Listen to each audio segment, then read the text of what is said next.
so before ta mag-start sa ato, before ta mo engage sa atong topic mga activity na sa type third activity. So kaning activities called message day. So group ta mo og two groups. So groups ta mo. So ari mo sa front tanan ba? Adaptive sa nato ang mga chairs.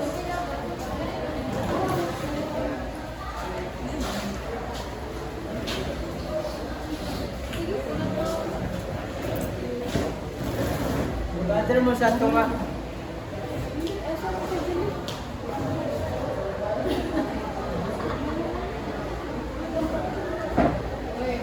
Sige na guys, gather mo guys.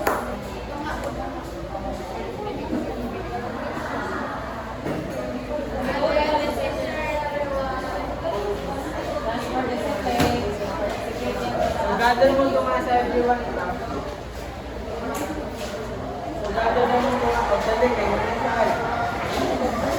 Okay sir.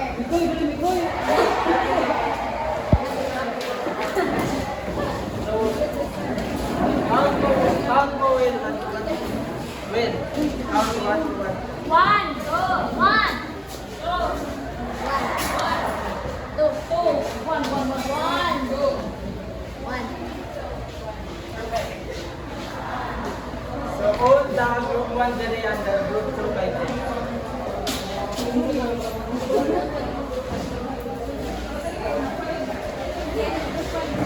Group 1, group 2 dali. Pagdating na ka.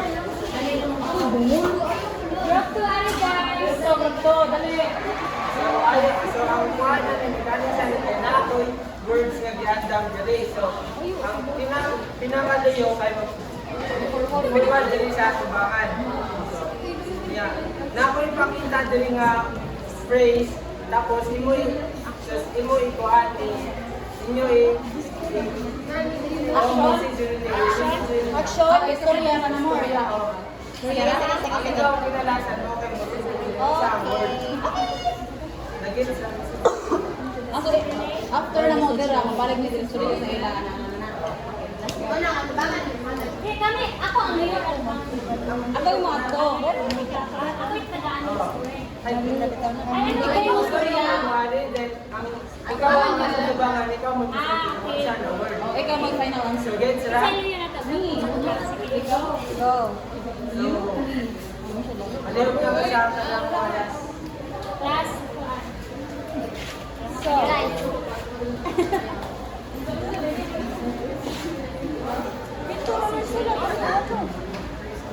What's sa hoy? Asa, sige. okay, sir. Asa na lahat? So, word?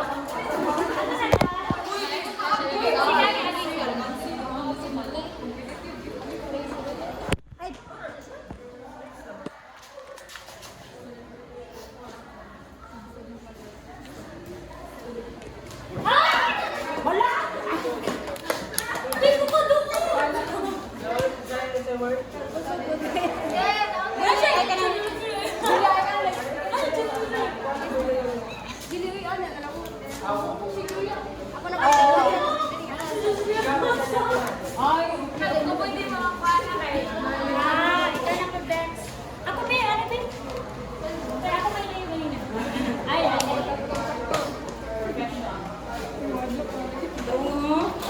sakit sa tuhod eh. Inayon lang, oy. Mas pasi. Ato, bro, ma? Yes. 1 point, 1 point. So, Ay, super.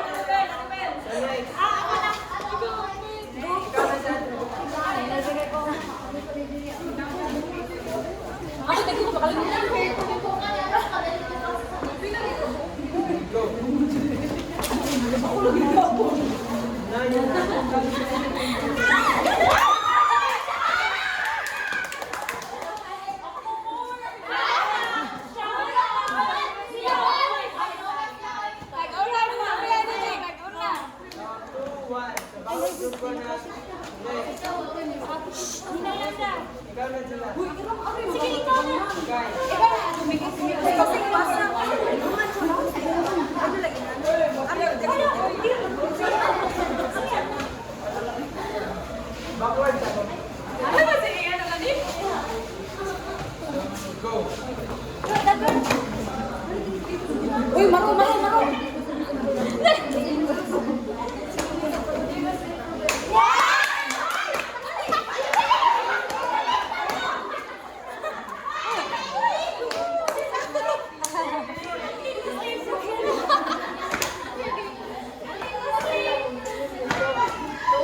Two points. Last na lang ang point.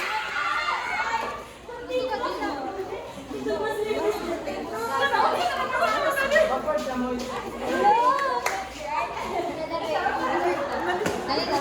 Uy, maro. Masuri ang largo ka. Ano dyan ang masarap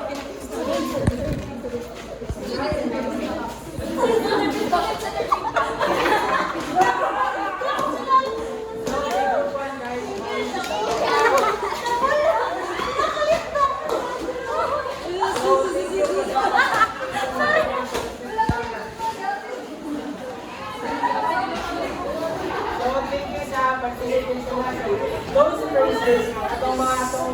Those phrases kay helps us to understand how and why the learning is assessed. So, good morning everyone. We are the group 4 and today we will going to discuss about the assessing student learning outcomes. So, first isa sa principles of good practice in assessing learning outcomes. So, kani nga mga principles kay provide guidelines for creating effective, meaningful assessment and promote student learning. And also, it provide also valuable feedback for educators. So first, ano nga basa? So ako na nabasa. So first, the assessment of student learning start with institution's vision, and core values. So as a teacher, we need first to engage the students in an assessment that grows their educational values. So because kato ang mga values kay it shapes the goals and the standards kung unsa ang dapat i-achieve sa mga students. Okay. So number 2 is assessment works best when the program has a clear statement of objectives aligned with institution's vision and core values. So kung maghatag ka og ganang objectives, dapat clear siya. So it should be clear objectives.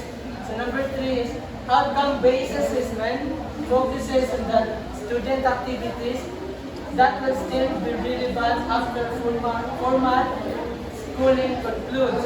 So mag-focus ta sa skills o sa knowledge kay that will still be useful even na nato sa bahay ba sa students.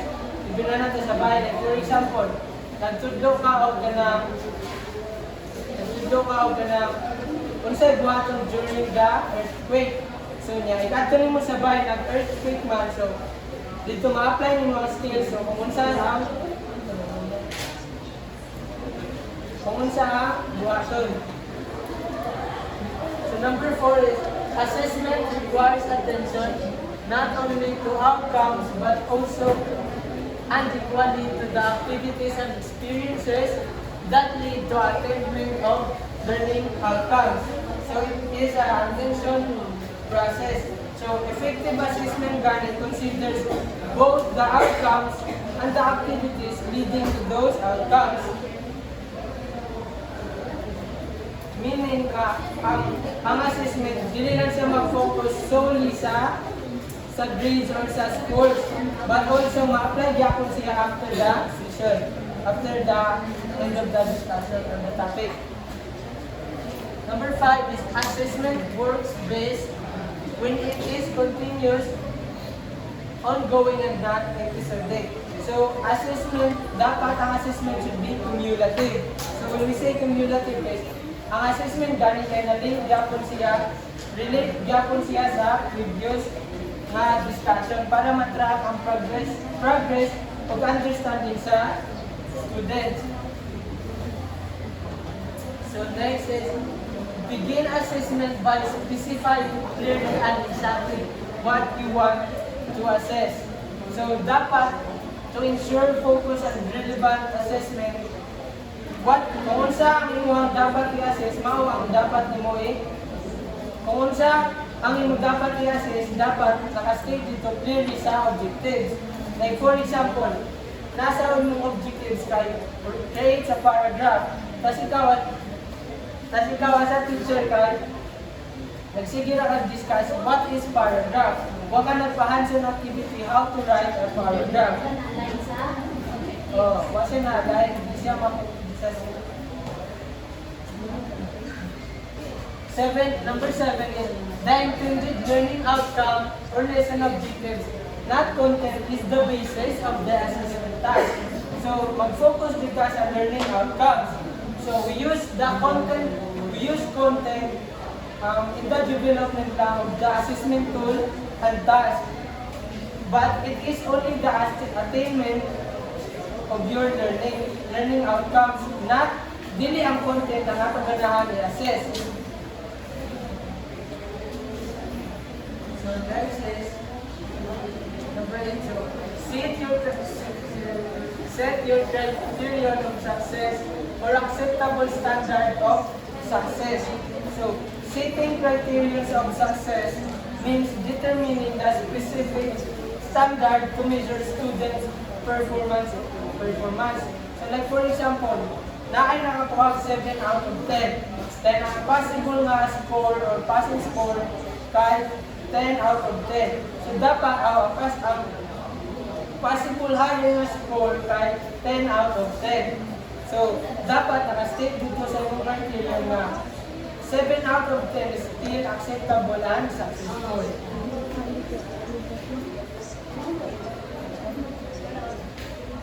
So number 9 is make use of varied tools for assessment, data gathering, and multiple sources of assessment data. So dapat dili lang ta mag-rely lang sa usa ka tools like usa ka method no, like quizzes or assessment or quizzes or test. Dili lang ta na dapat mag-rely considering nga lain-lain of learning styles of multiple intelligence sa ating mga estudyante. So number 10 is learner must be given feedback about their performance. So dapat kung maghatag sa kang feedback should be specific. Number 11 is assessment should be on a real world application and not only on out of context traits. So dapat sa paghatag daw ang assessment dapat relevant siya sa real life scenarios. Number 12 is emphasize on the assessment of higher order thinking skills. So prioritize ang assessment nga assessment of complex thinking skills. So example mga higher order thinking skills. Example mga higher order thinking skills. Anyone?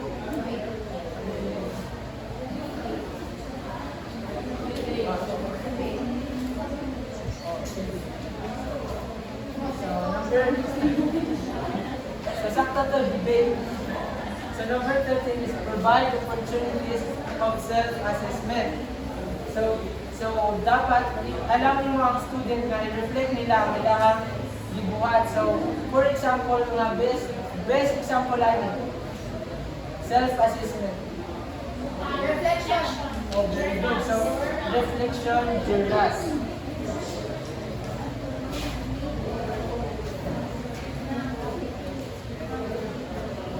Next is the samples of supporting student activities. So for this topic ay magpa-activity ta. So i-group ta mo into 5 groups. So group sa tamo start. Yeah. Start sa mo dyan. 1, 2, Up to 5 na. 3, Push it down. 1, 2. 3, 4. Yeah. 5. Tama dyan. 5, 4, 5, 1,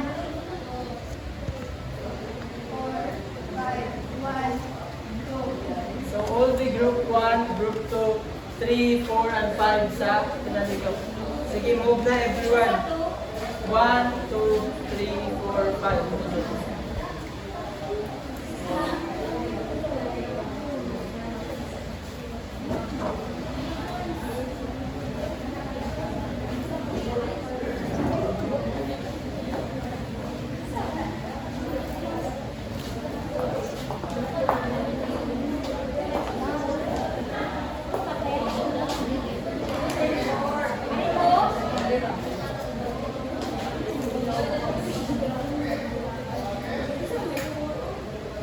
Excited to guys.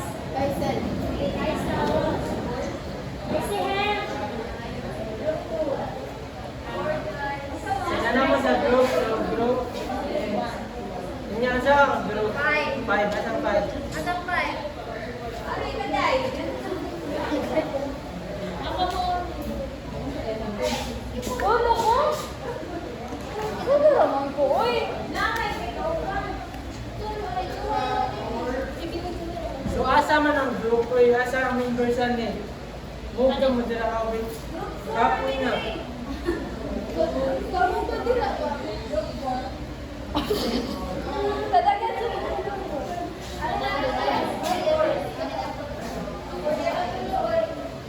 So, 1. Isa mo group. 3, 4, 5. So, naako diri ka na. Naako, so aya. So sa inyong group, mangita mo representative. Tagsa ka. Angela.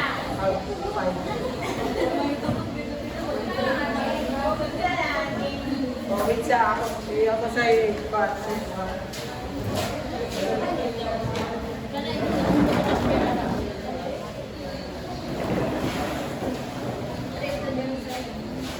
Plus 1 sa 2.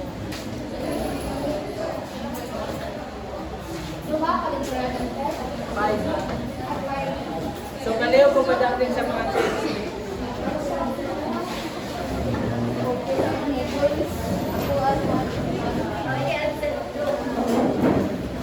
So, na mo representative. So, forward ang representative group. So, ang katong mga representative guys, maglingkod diri sa magical chairs. So, para ka ba mga magical chairs ni siya guys? So, para ka ba mga magical chairs ni siya guys? Yung mga lingkod na mo, magunaon na mo, signature animal sound. Sa mo.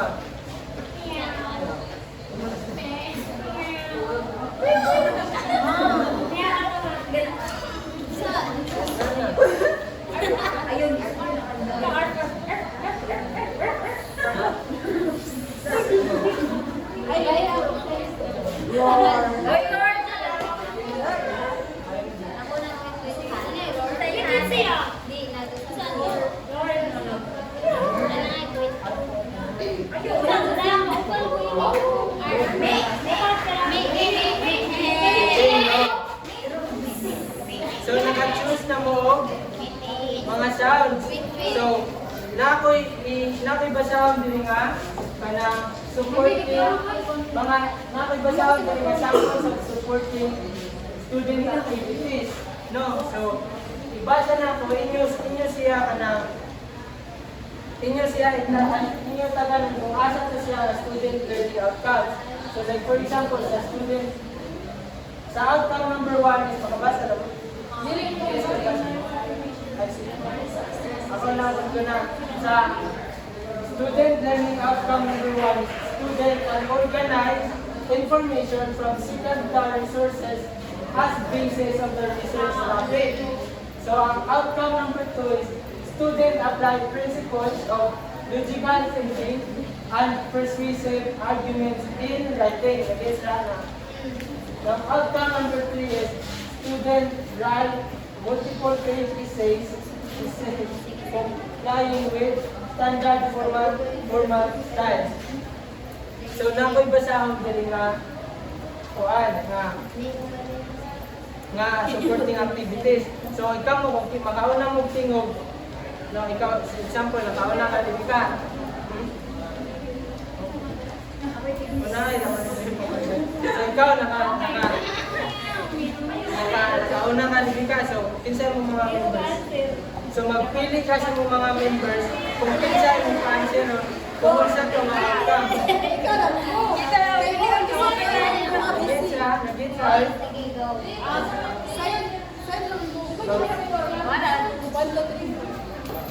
So, for example dyan yan. Supporting student activities. Practice differentiating source materials and one opinions. Go! Hindi ko rin ganyan yung Wait mo na. So, mabalog, kinsay mo pa siya rin? Hana. Oh, very good. So, students, learning outcome number 1. So, very good. So, Natonda, practice differentiating source, material, and one's opinion. One. Very good. So, start na ta. Ready na mo? Ano?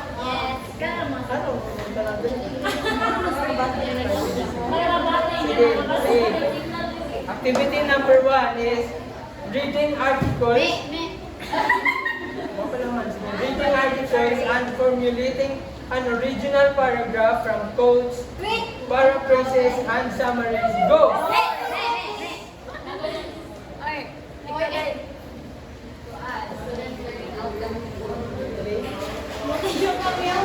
Good, good.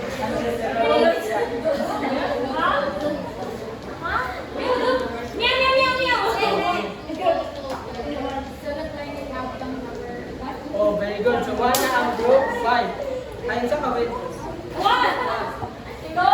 Group 2. Nag-gets ha?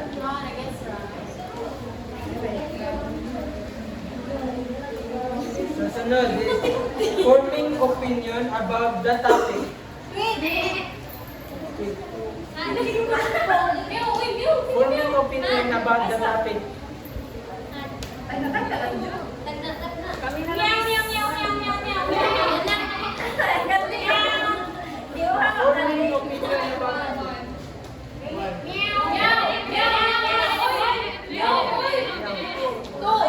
Very good. Best of 3 na niya.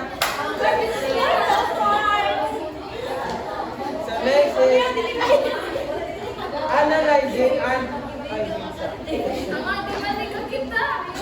reviewing grammar and essay format in three. Very good.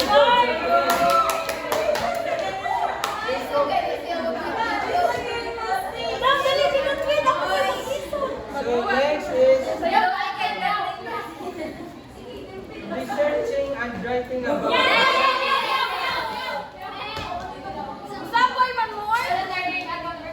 Very good. Daw din kumain pa. Wala na.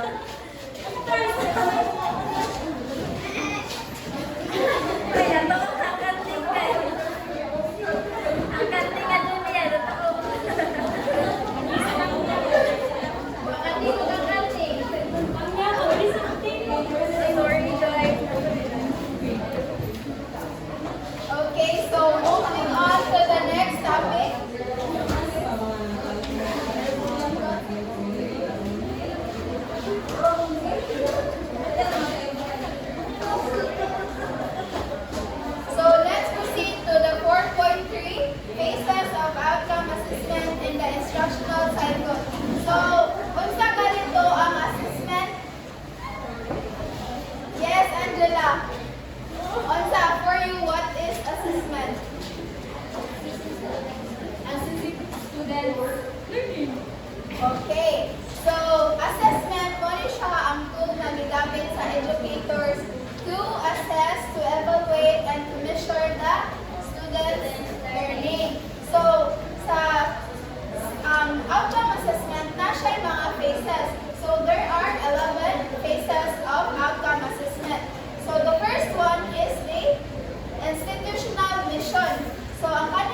institution na dapat sundon sa iyahang mga constituents, iyahang mga students o kanang faculty o kanang mga under sa kanang institution.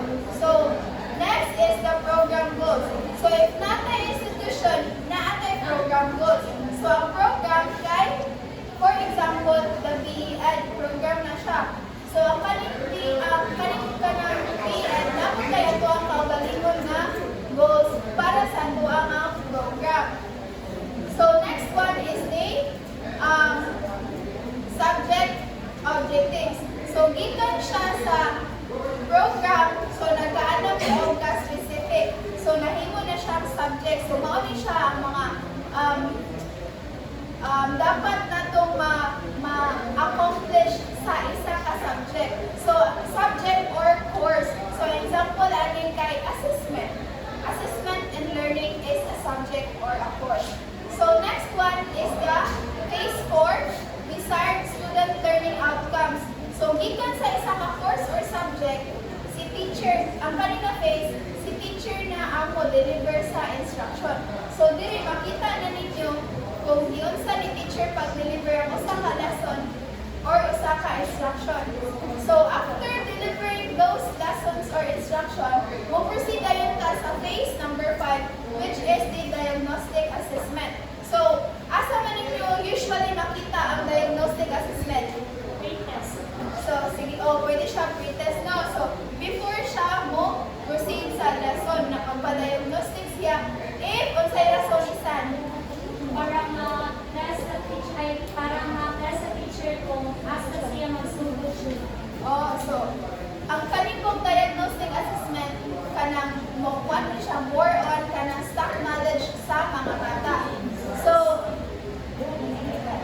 So next one, kay after na mamuhat ang diagnostic assessment, let's proceed to the phase 6, which is the deciding on lesson focus. So, ang part, so the first phase of a gradual release of responsible model is the focus lesson. So, this is the time when the teacher is demonstrating, modeling, and sharing his or her thinking with the students.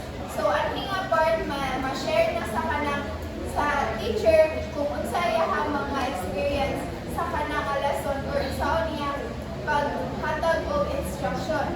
So, next is the supporting student activities. So, student apply the principles of logical thinking and persuasive argument in writing. So, example na kay forming opinion about the topic. So, kanang one example kay mga essays. The next is the researching and writing about a variety of perspective. The next kay adapting style to identify audience. And lastly is employing clear argument in writing. So, after sa kaning phase 7 ng supporting student activities, mag-proceed na po si teacher sa phase number 8, which is the formative assessment outcome. So, ang kanang formative assessment outcome, mahitabo siya during the discussion or during the kanang giving of instruction. So, ang example na niya kay sa example sa formative assessment. Sa example sa formative assessment, Faisal. Sa example sa formative assessment.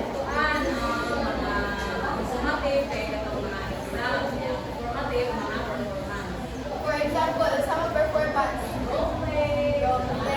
Very good. So, another example po of galing formative assessment, kanang madali-dali na to is ang oral recitation. So, mo ni siya ang purpose nga nung natin formative assessment, kung naibawan ba na to kung kanang through the process of kanang instruction kay lamina ba dyan ang inyong student. So, next is the phase 9. So, the review or reteach. So, ang hinga part, dili mag kanang mo i-assist yung teacher ang iyahang kanang the way siya mo teach.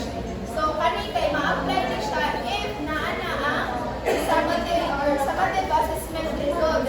So, ano niya kanang identify if kanang based ba sa scores of students, if kagmay ba kay anak na siya mo kanang apply and i-teach kay para na-attribute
report kay mo siya ang teaching learning activities.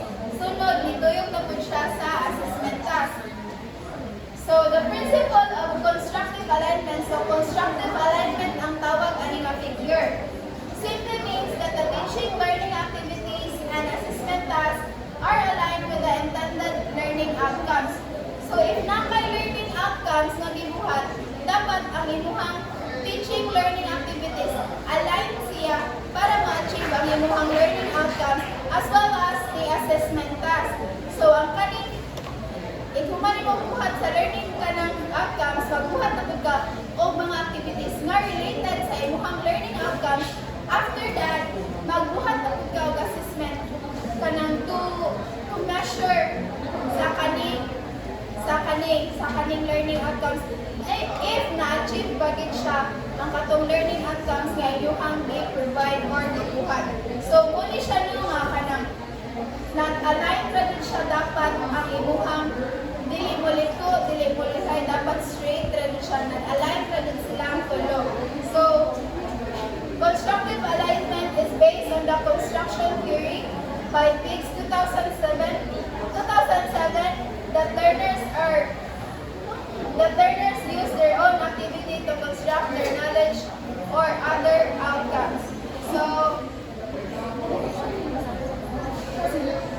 okay, that's all for my part. Next. So next is the 4.5 variety of assessment methods, tools, and tasks.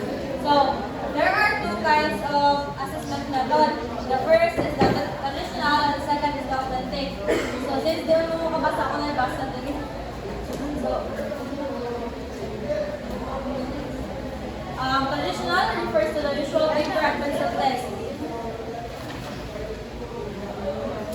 Assesses learning in the cognitive domain, you at declarative knowledge, Kendall and Marzano, 2012. So, ang kanang traditional, kanang siya, kanang, let's say, mga tests, quizzes, kanang written, assignments, essay, muna siya example sa traditional.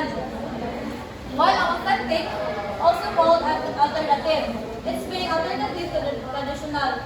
Psychomotor learning or procedural learning, Kendall at Marzano 2012. This kind of learning is provided by a product or by a performance that is being measured by paper and pencil test. So, example sa kanang authentic kay projects, portfolios, observation, performance-based tasks. So, next is the portfolio. So, portfolio is a purposeful collection of student work or documented performance that tells the story of the student achievement or growth. So, ang portfolio kay kanang collection siya sa mga sa trabaho sa mga students. So, sa portfolio sad kanang naka-show diri ang kanang progress sa usa ka student within their span of time.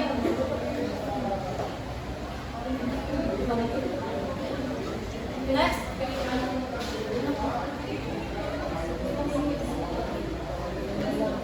So now let's proceed to the types of portfolio.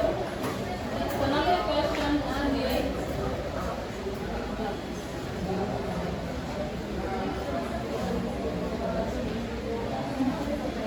So please go read the question. Teacher in wants her pupils to display their best artwork along with art properties she want to make. What type of portfolio is teacher in expected to see? So before ka mo answer ang inyong question, so ano sa kailangan ko kung saan ni ang working portfolio and showcase portfolio. So ang kaning working portfolio kay it is also called as a development portfolio or a reflection portfolio. So natin ni ang mga work sa student kung ipapila sa the classroom kanang example kaya mga artwork nila, mga drafts sa ilang mga assignment or the kanang quizzes, mga ongoing outputs. Then this is working portfolio is kanang gamitin sa siya to capture the learning process sa students.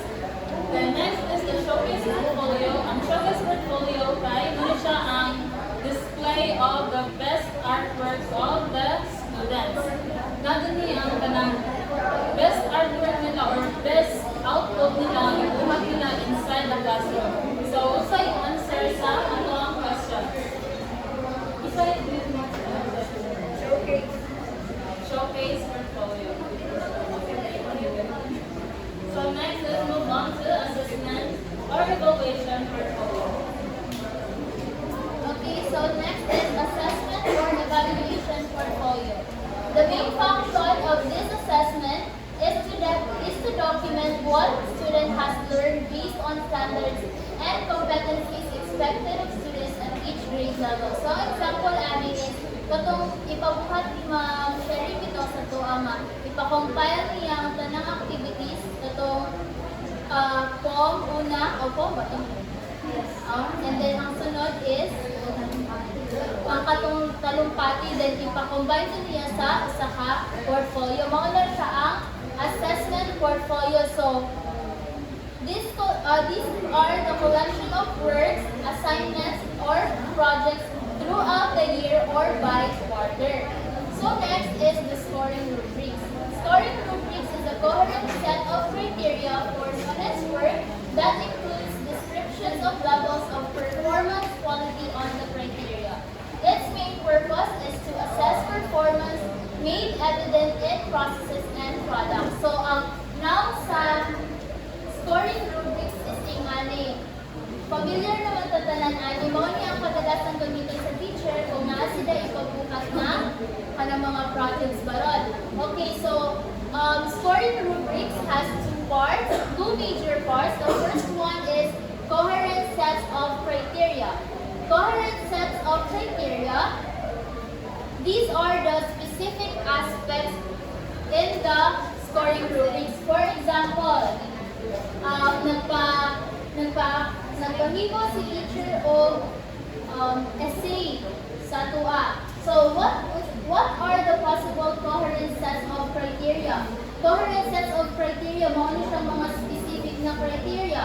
For example, clarity of the essay or the art or the work. Next is the accuracy of the topic na gihatag ni teacher.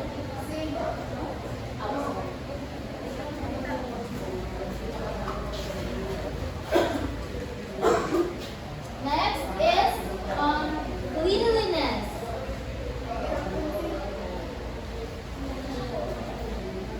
Mao ni siya ang mga specific na criteria sa scoring rubric. Kung sa gani ang tawag ani niya kaning mga specific dire na criteria ang tawag?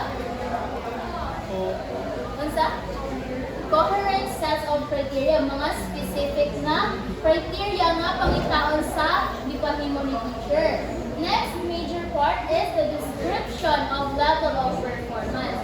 So mao man ni siya ang kanang mga specific criteria no. Ang description is, for example, arita sa cleanliness sa work sa bata. Moingon ba si teacher nga poor, meaning ang cleanliness is grabe ka hugaw ang pagkahimo. Good, hugaw pero medyo limpi siya, maarang-arang. Very good, kanang saman. Limpyo pero naay mga gamay-gamay hugaw. Excellent gani meaning limpyo tanan. Mo ni siya ang descriptions of levels of performance. Again, ang sa ganito kaning mga specific na criteria nga sa ubos o na direction. Ha? Coherent. What about the description level? Output. Mo ni siya ang description level. Sorry. Okay. So there are two types of rubrics. We have the analytic and holistic. Analytic rubrics, each criterion is evaluated separately, and this is good for formative assessment. So an example of analytic rubrics is gani. Ganing sa score. Example sa clarity, moingon ba teacher good. Ang accuracy is excellent. Ang cleanliness is excellent code. So each description kay naatay ka ng scores. Example sa 4, 2 points na ba siya? Sa good is 3 points. Sa very good, 4 points. And excellent is 5 points. So for example, ang clarity is good. Pila man yung score sa clarity? 3. Sa accuracy, 5. Since excellent. Then cleanliness is? Same time. Same 5. So in total, pila man ang iyang score? Plus 5 Plus 5 is equals to 13. So, maano siyang analytic, tagsa-tagsaon siya o score. While holistic, all criteria are evaluated simultaneously and this is good for summative assessment. For example, katong gipabuhat ito sa una ni Ma'am Pinoy bitaw, katong figurine, nga wala na siya naghatag og kaning nga rubrics, pero iyan na lang gilargo hatag og score. Iyan na lang itan out, then naano siya sets of criteria sa iyahang kaugalingon, then largo na lang siya og score. Mao na siya ang two types of rubrics, analytic and holistic. Next is the assessment strategies and multiple evaluations. Alright, so let's move on to assessing or assessment strategies and so are you familiar with multiple intelligence? Yes. What's happening at theory? Howard Gardner. So according to Howard Gardner, nana siya ang intelligence daw dili daw isa lang. Kundi collection siya sa nagalain-lain intelligence. So saan ini sila? So we have first, sa logical. Logical, so asa mo siya makuan? Kaning logical sa thinking. Alright. So next we have kinesthetic. So if na kinesthetic ang bata, kinesthetic intelligence, unsa man yung nahibawan? May siya sa liho, di ba? May siya sa sayaw, may siya sa kanta. Right? And then we have the musical intelligence. Yes, may siya sa compose of music, na rap, all about music. And then the fourth one, we have interpersonal. Interaction towards other people, or your classmates, family, and etc. Okay, so for the fifth one, we have existential. So, are you familiar with this? Wala, hindi pa kayo? Familiar mo, existential, pero ang existential intelligence, wala. Existential intelligence, wala pa. Diba? So, ano yung existential? Mo siya ang intelligence siya, ano na nagkamata ng mga philosopher? Pero hindi kayo mo about perspectives, mga opinion nila, mga ilana. Yes.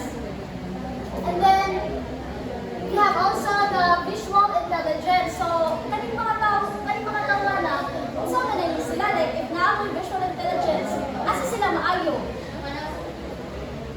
Visual. Sa pag makita niya, maayo, di ba? Like si Atia, visual artist, di ba?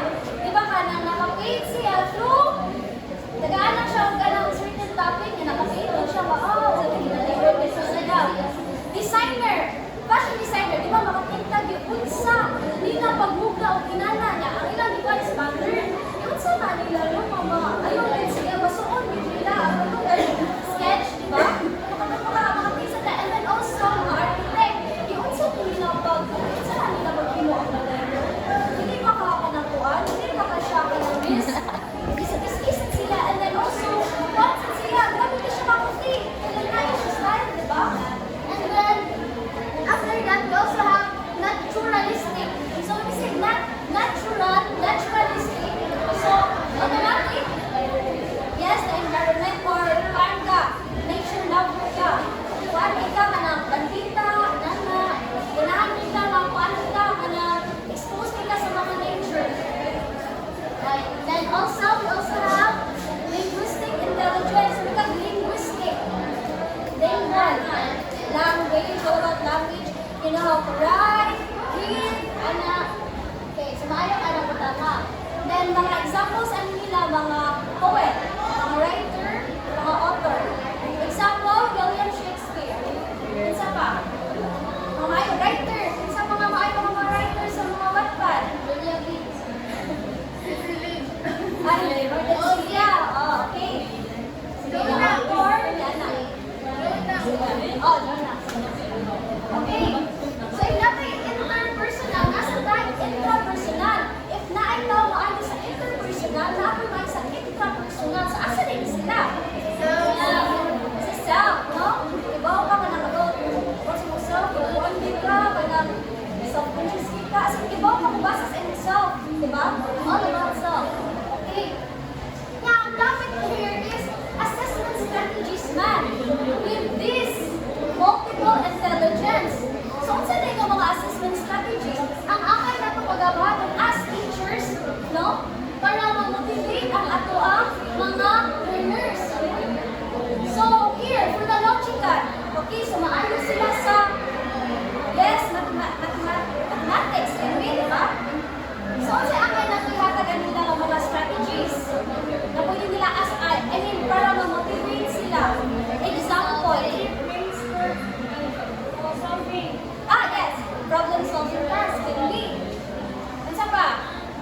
ready siya, taguan naman kayo siya.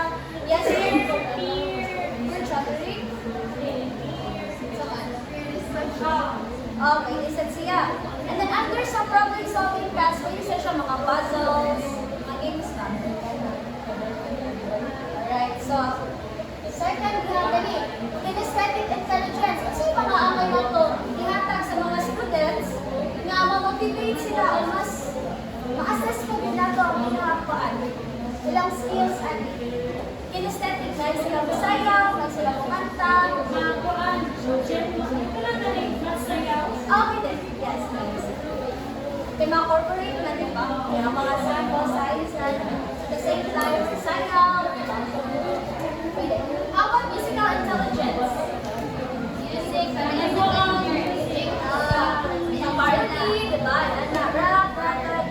Pero kuan yapon siya ka na in connection with sa man, sa imong lessons. Ilisan siya kuan about siya sa mga kuan, pero mga gawas na. Dili na siya, wala na siya ikuan sa lesson. Okay? So how about interpersonal? Okay, interpersonal. Mga groupings. Okay, very good. Understand, interpersonal. Okay. Next, we have existential. Paano kayo? Existential.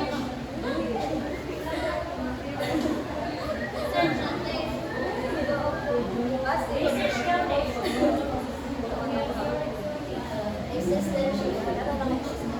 Okay. Existential sa kuan. Say writing. Say writing. Okay, so visual. Sa visual intelligence. Okay, kaya ni Atia, na siya yung talent. So, sa matulhatang ni Atia, para mas motivate ang yes. Okay, naturalistic. Involved niya siya. Grabe siya. Lahat ng ako dito sa talent. Ang palpay ka, mugam sa talong, palpay ka, kanang kaya siya, teacher ka, or tulay ka.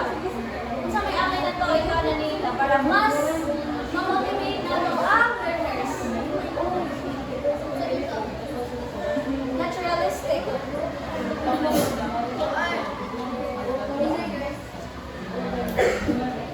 Okay, sa manhana, environmental. Okay, gardening. Pwede gardening. Diba? Landscaping. Landscaping. PE, after nature. Okay, so, ano linguistic. Language, diba? Asa siya pili? Discussion. Debate. Intrapersonal. Sa intrapersonal niya, asa na siya? Interaction. Interaction. Okay, so ano siya? Assessing or assessment strategies and multiple intelligences. Okay, so let's move on to assessment of learning outcomes in the K-12 program. So here are the assessment practices. Ano siya here? 1 to 4. What is 1? 1 to 4 lifted from deep end order 8 series of 2015 for the guidance of all teachers. Okay, so number 1, teachers should employ assessment methods daw that are consistent with standards. So, ano consistent man? Ano liban ang teachers mo employ assessment na consistent with standards ba yun? Why?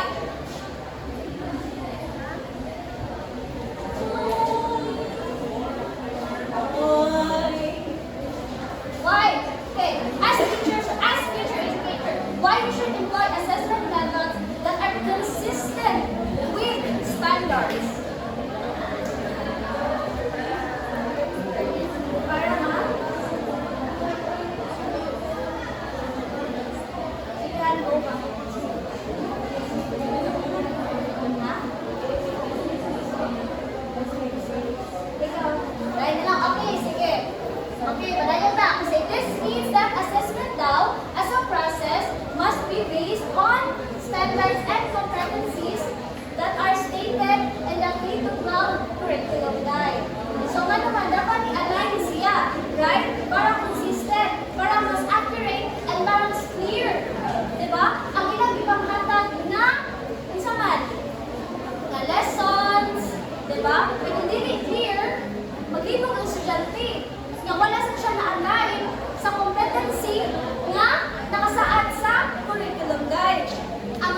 or wrong?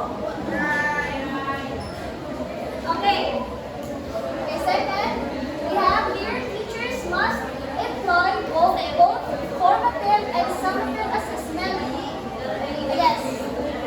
Individually and collaboratively. This assessment now is done primarily to ensure learning, so thus teachers are expected to assess learning at every stage of the lesson, the beginning, the middle, and at the end. Okay, so magamit sila ang formative and summative assessment.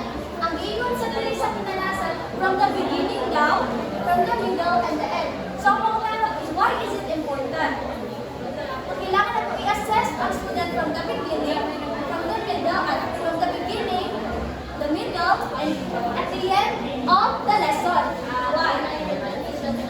Yes, for the retention and para ang purpose sa bata. Na-learn? Yes, very good. Okay, so moving on to number 3. Grades are a function of written work. Function daw siya sa written work. So, dili lang siya isa, guys. But, okay, written work, performance task, and quarterly test. Ano ay? Narinig na mag-focus na sa lang. For example, nag-contract ng Sir Dr. Hapon na nagpapalit siya sa grades, di ba? Nagpatali siya sa grades. Ano pala siya mag-focus lang sa midterm exam? Anong kailangan natin siya itali-tanan? Ano ba siya nagwa? For example, nagwa is 76. Ano ba siya maingon niya? Maingon mo sa 76 na naman. Anong kailangan mo siya i-tanan? Why is it important? Hindi mo parang rely lang sa usalit. Performance class, ano yung ito na naman mo? Ano na lang upang isip mo magpangalaman? Why?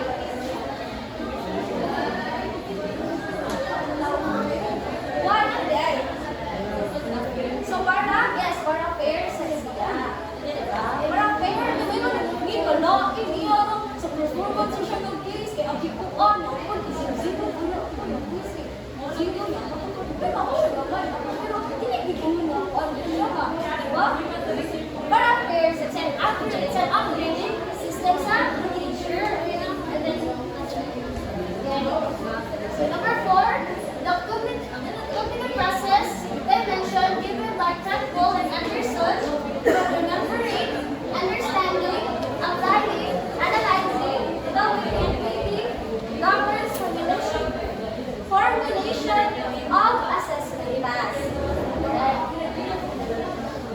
Okay, so mga tanong ko lang ito sa ulan. Narin sa ulan. Gamay, no? Gamay dako. Gamay.